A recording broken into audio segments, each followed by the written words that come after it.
Esther's been listening to us. Every time we get on a new rant about something, Esther believes us because she's never found a shred of evidence to the contrary of anything that we've ever said. So she digs into the process that we recommend and finds the manifestational results. So recently, she's been noticing conditions that are not pleasing. Some conditions that are mildly annoying, some conditions that are enormously annoying, some conditions that are unspeakably uncomfortable in the world. There are things that you don't want to be going on. So when she finds herself, for whatever reason, giving her attention to one of those conditions, and she takes the emotional hit of it, she can feel that the opinion of her inner being and the opinion of her, that the opinion of Abraham and the opinion of her are very different opinions, because she can feel the discord, the negative emotion, the tug of war. So she's been sitting with her book and writing the condition, the unwanted condition. This is what's going on, and I sure would feel better if that condition did not exist. And then she acknowledges, but it does exist. It's not my job or my capability. It's not my work. It's not for me to do to change the condition. It just exists. It's also not my work to accept the condition. It is a condition. It's a condition. And then she writes, it's been very helpful for her, if this condition could change to one I prefer, I would feel like this. And then she begins writing some of the emotions that she would feel. I will feel freer, she usually writes. I would feel better. I would feel happier. I would feel better. And then she sits and writes those emotional words, because after all, isn't everything you want, whether it's a material object, a state of being, a pile of money, isn't everything that you want it because you think you would feel better if you had it? So sometimes she'll write a page or two or three or four emotional words. She repeats herself over and over again. She writes the word fun a lot. It would be more fun. Be more fun. I'd feel more clear. I would feel more proud. I would feel more sure. I would feel love. I would feel better. I would feel so good. I would feel exhilarated. I would feel lighthearted. I'd feel that being on vacation feeling. I would feel ease. I would feel sure. I would feel loved. I would feel love. I would feel loved. I would feel loved. I would feel loved. I would feel blessed. I would feel so happy. I would feel glad. And she just writes that and writes that and writes that and writes that and writes that. Before she knows it, she feels those ways because she has distracted herself from the condition, and now she is experiencing unconditional alignment. Are you following? It sounds so simple, it sounds silly. But if you want to feel happy, you've got to figure out how to withdraw your attention from conditions that you cannot change. And even before that, it would be very helpful if you would accept that you cannot change any condition other than the way you feel. So the other day, Esther's been listening to us talking about this. We've been talking about it quite a bit. And she's determined because she so wants to feel good. So she was sitting in Texas in a chair in her living room that looks out across the pool. And she was in such a heightened state of well-being that as she looked out there and saw the crane statues, they're just magnificent, and the beautiful oak trees that are right there, right on the other side of her pool, and the pool itself and all of its engineering and beauty and sound as she looked around, and then the red bird that stood on the point of a tip of a tree and just looked at her. And as Esther is looking at all of this, she is feeling, she's reaching for words to describe to you. You sort of have to kind of be there, but rapturous, elation, unspeakable well-being, indefinable well-being, all the well-being of the world being experienced by her right now. It's a feeling of feeling blessed and loved. And as she sat there basking in this moment in time and loving the idea of it lasting forever and ever and ever and ever and ever, it started fading as she focused a little laxly. And then she said, "Aha, Abraham, I've caught you in a inconsistency here because these are conditions that I am focused upon and I feel good. So don't talk to me about unconditional love, because these are conditions and I love them. And we said, here's the difference. You were in that state of love before you realized the depth of the beauty of these conditions. You weren't using these conditions to conjure the feeling of love. You were there and then you realized them. It's the horse before the cart thing, isn't it? In other words, feels like nitpicking. It feels like splitting hairs. It feels like something that we are making more simplistic than you want it to be. But it is that easy. You just have to decide that you want to feel good and stop thinking about things that keep you from feeling good. You're like a cork that bobs on the surface, and that's what feeling good is. You can hold that cork under the water, but when you let go, it's going to bob back up. And this is the thing that we want you to realize about yourself and others. And most of you don't realize it about yourself and others. Happiness is your natural state and would be your state if you weren't thinking thoughts that introduce contradictory energy that keep you from being where the source within you is. That is your natural state. And if you are not happy in any moment, something is out of whack and it's you. But for you, often, you don't stand in an unconditional place. You come into a situation and sometimes you respond to the condition of where you are. When the gang gathered last night, getting this room ready for you, the air wall was up here and there wasn't room for all of you and all of this. And the contract that they'd signed clearly stated that there were to be 400, but a lot of you made the decision at the last minute. Did you notice? Over 100 of you made the decision at the last minute. And so here's the condition. What we planned for and those who are coming are a very different number.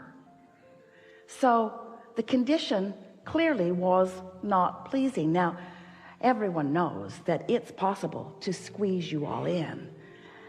Now you look at it, though, it doesn't really look as possible as it looked last night, did it?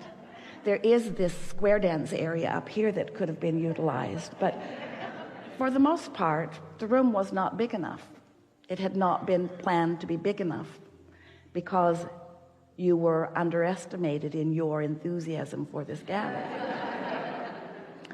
So there was a condition that had to be reconciled, and it had to be reconciled at the last minute. There wasn't time to go sit by the beach and think pleasant thoughts about the dolphins. And Esther is thinking, Abraham's going to talk all day long about unconditional love. I know they are. And here we are in a condition that we do not love. And we cannot take our attention away from the condition because we are up against it. And that's what happens to you sometimes, isn't it? Is that you walk into a situation that is the result of the momentum that has been moving along.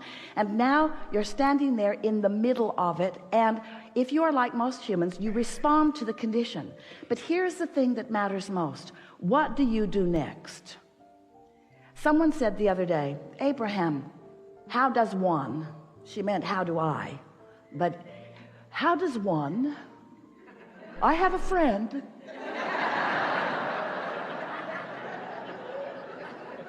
How does one get rid of doubt?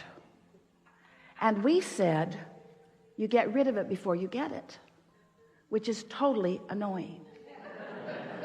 Because once you've got it, Abraham, you squirrely ghost.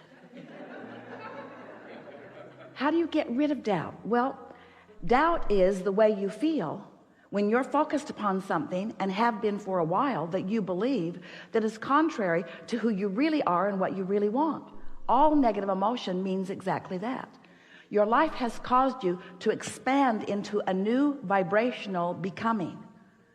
How do those words set with you? Do you like knowing that you are constantly becoming something that is more? But the tricky thing about that is, since you are constantly becoming something that is more, you've got to vibrationally figure out how to vibrationally keep up with what you have vibrationally become. Did we mention that you're vibrational?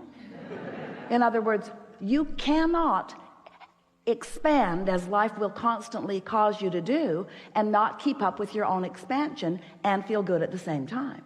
So you have to care about the way you feel. That's the way you keep up with your expansion. But caring about the way you feel means doing something about the way you feel regardless of the condition. And that's where the term unconditional love comes in.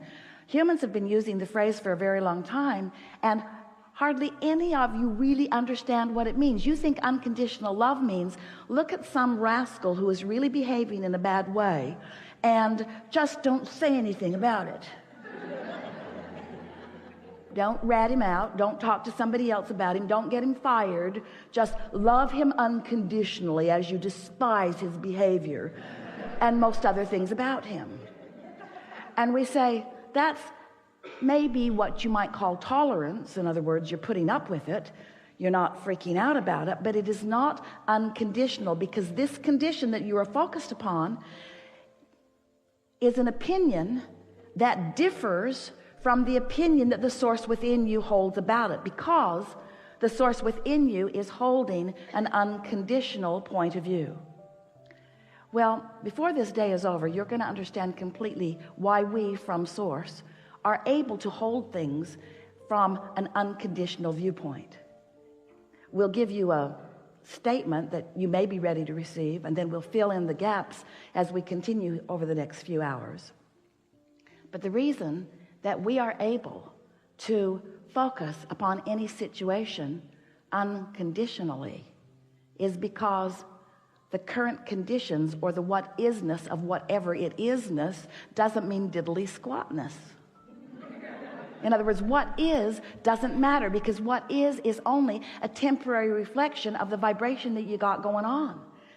So we want to explain to you what we mean. You were source energy before you came into this physical body.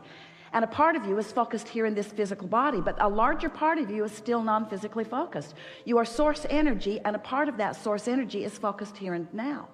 So in your human form, you sift through, you know what you don't want, you know what you do want. You continue to sift through the data, and you constantly, whether you know you're doing it or not, are launching rockets of desire. We call them rockets of desire. They're your personal preferences. When someone's rude, you want them to be nicer. When you're rude, you want to be nicer. When you don't have enough money, you want more money. In other words, life just causes you to sift and sort and launch these rockets. So this vibrational becoming is happening constantly. And it is a vibrational becoming. Now, it hasn't manifested yet, therefore it's unconditional. You see what we're getting at? It hasn't manifested into conditions for you to observe. It hasn't manifested into a condition that is unpleasant or into a condition that is pleasant. It's a vibrational rocket of desire that has created. If you've been listening to us for a while, you've seen all of our creative ways of trying to explain to you this stuff that is not physical into this, what we've been calling a vibrational reality. We even gave it the name of a vortex. It's this vibrational state of being that is the precursor to everything else that is coming for you. So this vibrational state of being, which is where your inner being stands, it's where we stand, it's who you really are, has not yet manifested. It has become in terms of an idea. It has become in terms of a hope or a dream. There's enough in your vortex to keep you busy for 20 or 30 lifetimes. In other words, it is the beginning of that which you are. And you know that vortex existed before you were even born into your physical body, because there was a projection of intention from non-physical. There was a vibrational reality that had so much to do about you before you were even born into this physical body. Do you see what we're getting at? This vibrational precursor of that which is you. It was like the vibrational plan. It was like the vibrational probability. It's the vibrational reality. So now you're here in your physical body. You're adding to this vibrational reality. The question that we want to help you ask and answer for yourself is, how much of a vibrational gap is there between the things that life has caused me to ask for and the things that I believe, the things that I practice in my thought? And you can tell, two ways you can tell. One is by the way you feel. If you're joyful, there's no gap. If you're feeling appreciation.